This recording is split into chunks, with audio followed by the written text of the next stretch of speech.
Hello friends, आज हम बात करने वाले हैं कुछ अब्रीविएशंस की। जब भी आप किसी भी कंसल्टेंट को कॉल करते हैं तो वो आपको कुछ ना कुछ वर्ड्स बताते हैं, कुछ ना कुछ अब्रीविएशंस बताते हैं, शॉर्ट फॉर्म्स बताते हैं जो आपके समझ में नहीं आती हैं।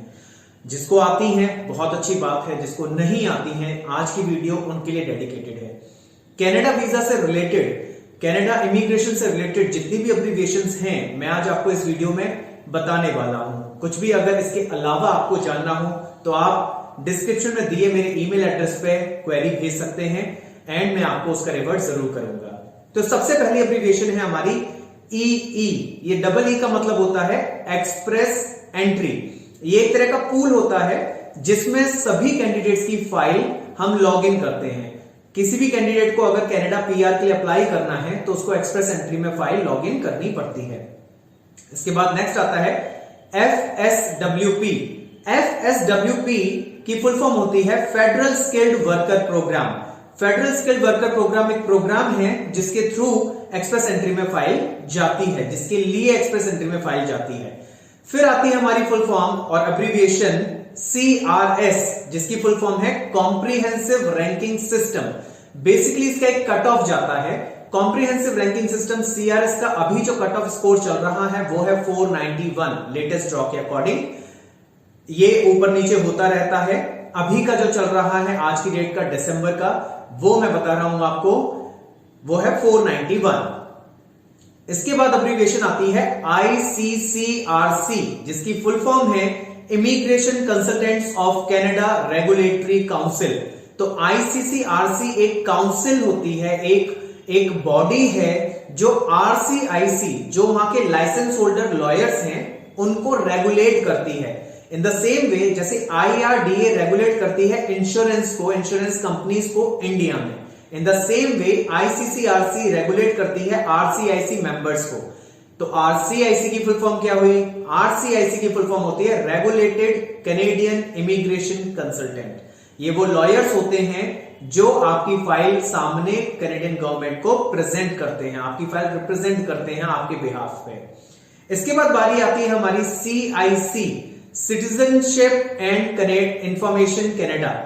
आपको किसी भी तरह की इंफॉर्मेशन चाहिए, कुछ भी टैली करना हो, कोई कंसल्टेंट कुछ बोल रहा हो, तो आप CIC की वेबसाइट पे जाके चेक कर सकते हैं। वहां डेली अपडेट्स आती हैं। केवल इसी वेबसाइट पे चेक करें और किसी पे भी कुछ चेक ना करें।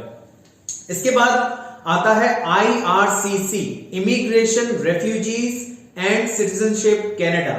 बेसिकली जब आप यहां से जाते हैं, आपको किसी भी तरह का वहां पे अगर असिस्टेंस चाहिए होता है तो ये बॉडी आपको असिस्ट करती है। Then comes your CSQ, certificate to immigrate to Quebec, नाम ही काफी है। देन LMIA, labour market impact assessment. LMIA के नाम पे सबसे ज्यादा फ्रॉड होता है इंडिया में। गाइस सतर्क रहें, पहले पूछ लें, जान लें, डायरेक्टली किसी को भी 15, 20, 30 लाख रुपए मत दीजिएगा। इसके बाद बारी आती है IDP, international development program. IDP basically एक कंपनी है, एक बॉडी है जो आपका IELTS कंडक्ट कराती है इंडिया में, बाकी काफी कंट्रीज में। इसके बाद आता है IELTS, IELTS, जिसकी फुल फॉर्म है international English language testing system. IELTS में बैंड्स होते हैं 6, 7, 8, 9 बैंड्स हाईएस्ट होते हैं। 9 बैंड्स में से आपको बैंड्स मिलते हैं। इसमें 4 मॉड्यूल्स होते हैं, listening, reading, writing and speaking. इसके बाद आता है CELPIP, CELPIP। CELPIP की फुल फॉर्म होती है Canadian English language proficiency index program. CELPIP भी एक IELTS की तरह ही टेस्ट है और इसके बेस पे भी आप कनाडा में अप्लाई कर सकते हैं। Then comes CLB, Canadian language benchmark. CLB scoring के लिए होता है जो आपके PR के लिए काम आता है। CLB 6, 7, 8, 9, 10 के अकॉर्डिंग आपको पॉइंट्स मिलते हैं। Then comes your PTE, Pearson test for English. ये आपका कंप्यूटराइज्ड टेस्ट होता है, सेम एज IELTS होता है।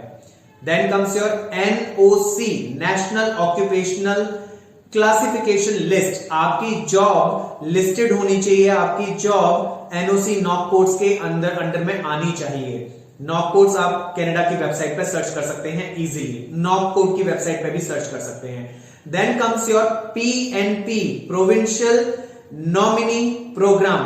प्रोविंशियल नॉमिनी प्रोग्राम बेसिकली जब आपकी फाइल का सीआरएस स्कोर बहुत अच्छा 491 प्लस नहीं होता, तब बहुत सारे कंसल्टेंट्स आपको बोलते हैं कि आप पीएनपीज के थ्रू अपनी फाइल लगा सकते हैं। वो यहां गलत नहीं है। हर प्रोविंस की एक अलग मार्किंग सिस्टम है, बेंचमार्क सिस्टम है, कैलकुलेशन के लिए उनका कैलकुलेटर अलग है, कईयों का होता है कईयों का नहीं होता, पॉइंट बेस्ड सिस्टम होते हैं। तो वो सारा कुछ आप पीएनपी में अपनी कैलकुलेशन, अपने पॉइंट्स कैलकुलेट करवा सकते हैं। एमपीएनपी ये एक प्रोग्राम का नाम है, मैनिटोबा प्रोविंशियल नॉमिनी प्रोग्राम। इसी तरह से दूसरा क्यूएसडब्ल्यूपी, क्यूबेक स्किल्ड वर्कर प्रोग्राम, जैसे हमारा फेडरल स्किल्ड वर्कर प्रोग्राम है वो ऑल ओवर कनाडा के लिए है, वैसे ही एक क्यूएसडब्ल्यूपी भी है जो केवल क्यूबेक के लिए है।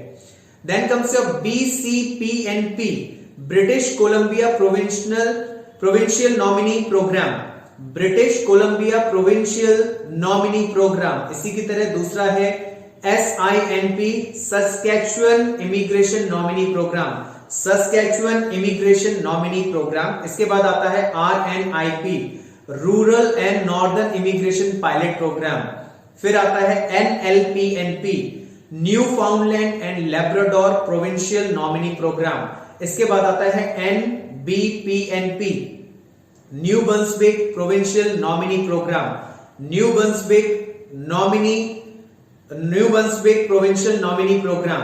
इसके बाद आता है NSNP, Nova Scotia nominee program, Nova Scotia nominee program. इसके बाद आता है AIPP, Atlantic immigration pilot program, Atlantic immigration pilot program. OINP, Ontario immigration nominee program, Ontario immigration nominee program. फिर आता है PEIPNP, Prince Edward Island provincial nominee program. इसके बाद आता है NTNP, North West Territories nominee program. इसके बाद आता है YNP, वो है यूकॉन नॉमिनी प्रोग्राम। फिर आता है AAIP, Alberta advantage immigration programme.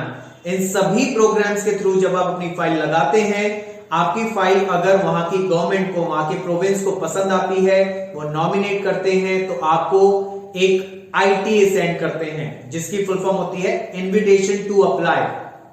Invitation to apply जब आप अप्लाई करते हैं तो आपको PR मिलता है, which is known as permanent residency, which is known as permanent residency.